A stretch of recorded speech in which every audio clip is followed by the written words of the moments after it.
Ada pepatah bahasa Spanyol katakan demikian, seorang sahabat yang baik, dia akan berbicara hal buruk di depanmu dan hal yang baik di belakangmu. Bahkan Santa Teresa menjadikan persahabatan sebagai satu teologi, teologi persahabatan.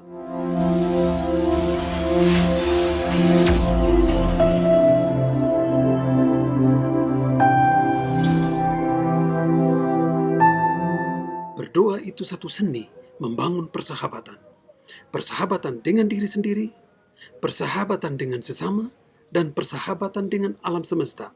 3 konteks persahabatan inilah yang membantu kita untuk bisa berdoa, bersahabat yang baik dengan Allah. Seni itu harus dipelajari dan dinikmati.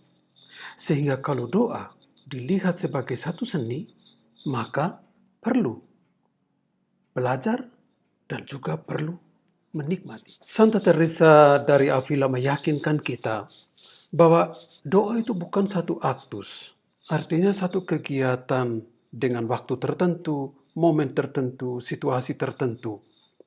Tapi lebih dari itu, doa itu adalah satu cara hidup. Karena kita mendoakan kehidupan dan kita menghidupkan apa yang kita doakan.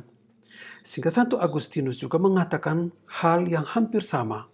Hidup adalah sebuah doa dan doa adalah sebuah hidup.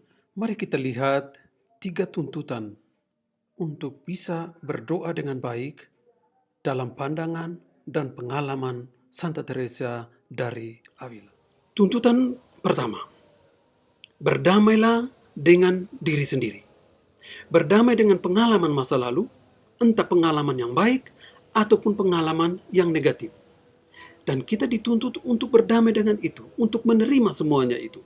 Pengalaman menyakitkan, pengalaman mengecewakan, pengalaman-pengalaman yang membuat kita marah, yang membuat kita putus asa, yang membuat kita kembali selalu mengingat semuanya itu. Itu pengalaman yang negatif. Tapi juga pengalaman yang positif. Perlu kita berdamai dengan itu. Pengalaman dicintai, pengalaman kasih sayang, pengalaman kita diampuni, pengalaman kita berdamai. Dan itu perlu masuk ke dalam diri kita dan kita menguasai pengalaman-pengalaman itu. Kita berdamai dengan itu. Kita bersahabat dengan diri kita sendiri karena kita selalu diselimuti oleh pengalaman yang negatif dan yang positif. Maka kita perlu berdamai. Kita perlu bersahabat dengan pengalaman-pengalaman itu. Dengan cara apa? Kita menerima semuanya itu, bahwa itu sudah terjadi.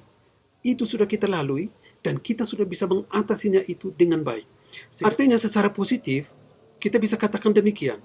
Berdamai dengan sendiri-sendiri, artinya cintailah, sayangilah dirimu sendiri.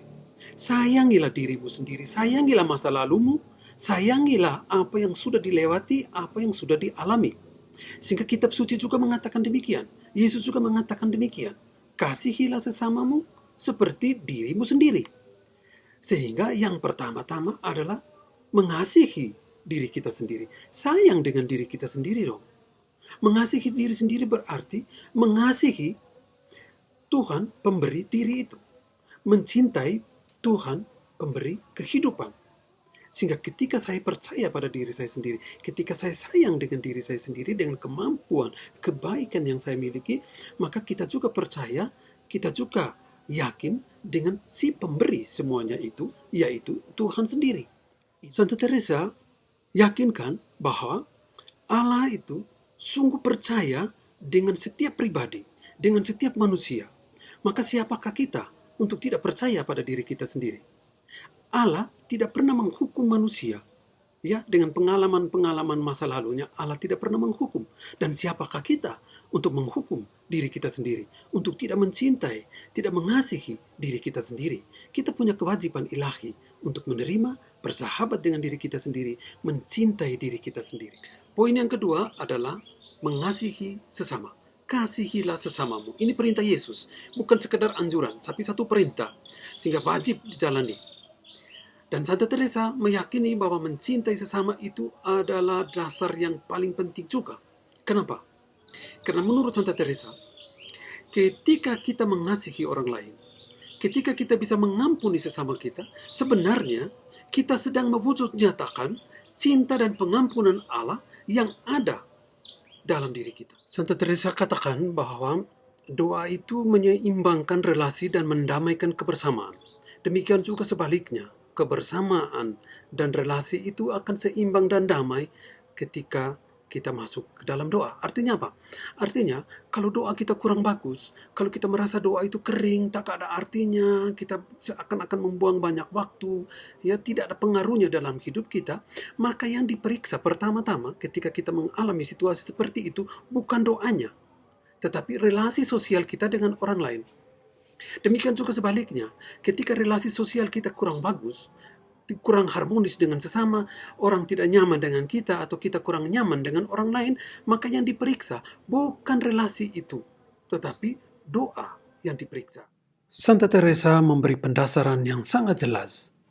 Dalam bukunya Puri Batin, beliau menjelaskan bahwa kasih kepada sesama adalah dasar untuk berdoa dengan baik, dan ketika orang berdoa dengan baik, maka buah-buahnya adalah kasih kepada sesama. Tidak bisa keluar dari itu, tidak bisa selain daripada mengasihi sesama.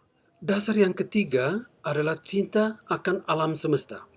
Paus Fransiskus dalam dokumen Laudato Si katakan bahwa manusia tidak bisa memandang alam semesta dari luar, tetapi dari dalam diri kita. Nah, dari dalam diri kita ini adalah dimensi kontemplatif yang dalam bahasa Yohanes dari Salib katakan, kita bisa memandang alam semesta dengan pandangan Allah sendiri. Dan pandangan Allah itu adalah cinta. Dan cinta itu selalu membesarkan, merahmati, meluaskan, membersihkan. Selalu yang positif pandangan Allah. Maka pandangan yang positif tentang alam semesta inilah yang harus bertumbuh di dalam diri kita, sehingga relasi cinta dengan alam semesta itu juga akan bertumbuh dari dalam diri. Ciptaan sebagai jejak kasih Allah, jejak di mana Allah memperlihatkan keindahannya, sehingga keindahan Allah bisa dialami dalam keindahan ciptaannya. Ruangan yang bersih, yang rapi, diri yang bersih dan rapi, lingkungan yang bersih dan rapi juga bisa menjadi membantu secara fisik material untuk bisa berdoa dengan baik. Baik, ini pelajaran kita yang pertama tentang doa sebagai seni membangun persahabatan. Persahabatan dengan diri sendiri, persahabatan dengan sesama, dan persahabatan dengan alam semesta. Semoga berguna dan semoga bisa dimengerti dengan baik. Kalau memang masih memunculkan banyak keraguan dan pertanyaan, silakan di kolom komen, kita berdiskusi, kita belajar bersama-sama. Semoga semuanya untuk mengembangkan, membangun kehidupan kita, kehidupan beriman kita yang lebih baik, lebih sehat, dan lebih menggembirakan. Baik, nanti kita bertemu lagi minggu depan, dan saya akan berbicara tentang doa, tentang meditasi. Meditasi sebagai seni mengolah batin. Apa kata Santa Teresa? Apa kata Santo Yohanes dari Salib tentang meditasi ini? Menarik? Mari kita ikuti bersama. Dan supaya tidak kehilangan video-video saya atau supaya bisa ikuti belajar bersama spiritualitas ini, silakan klik, silakan subscribe, klik lonceng, ataukah beri komen-komen